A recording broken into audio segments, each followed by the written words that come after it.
Yokohama replay will tell us what happened on the way down Conrod.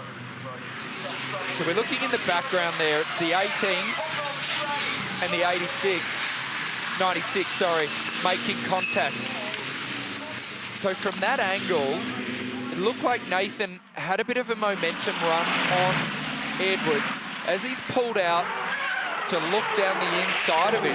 At the same time, Edwards has come across. So this is showing the effect rather than the cause. And again, the tree's in our way. It's that first shot that'll tell more of the story. The end result is huge contact for Edwards, and literally making contact at 90 degrees to the concrete wall does so much damage to the front of these cars. He was so looking forward to this round this weekend and trying to raise the budget up for it.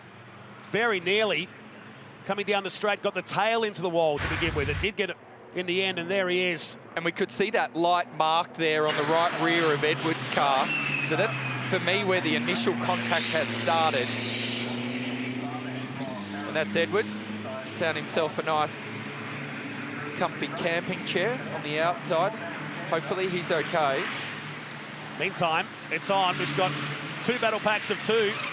Heading down to the chase, and another incident happening here. It's Cameron Crick and Walsh getting together late in the race here.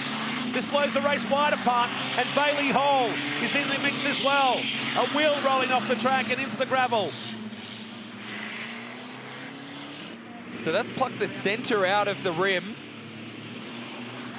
It's off the back of Crick's car. That's huge contact. Hall into the back of Crick. And I just caught the start of that. So it looked like Crick had the rear end locked down at the chase. This is Bailey Hall in the 94. He's the guy that made that heavy contact with the back of Crick's car. The yellow flags were waving at the chase there. And now we've just seen the board, safety car boards and flags wave.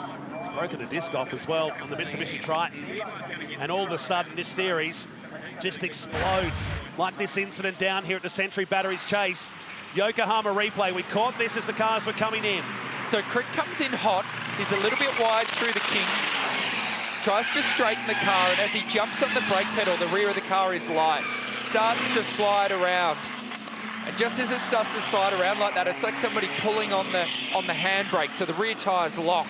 And at that point, Crick's trying to get the car back under control. There we go. That shows and tells the story. He's got opposite lock on, trying to catch the slide on the approach to the apex. Wasn't able to. Starts to spin the car.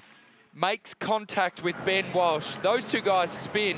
And as Crick's spinning, Bailey Hall has nowhere to go. Makes very heavy contact with the left rear of Crick's car. You know, Crick might have been okay here until Bailey Hall arrived on the scene. Hall comes in pretty late there. That one there tells Crick had been around for a while. I thought Hall was in the position that Anderson was there in the 68. It's a long way back from this group of cars. It was a long way back. We saw Anderson go to the grass on the inside. Yokohama replay in slow-mo. As the Total Tools number 7 Triton pulls up in the middle. Pretty goes down the inside. Anderson around the outside in that Parenzo number 68. And wait for the arrival of Bailey Hall. The reason why the wheel has been plucked off the back of the Total Tools car. What a shame. And you can tell by the body language, you've got a feel for him. 16 years, first time behind the wheel, and caught up in an incident at one of the fastest points on this circuit. In a race that's just had everything here today. We've still got one more to come. How many cars are going to survive? And look at the contact there. So we just saw images of Hall clearly devastated in the pit lane. And then this slow-mo replay shows just how much force was used in that impact into the back of Crick's car.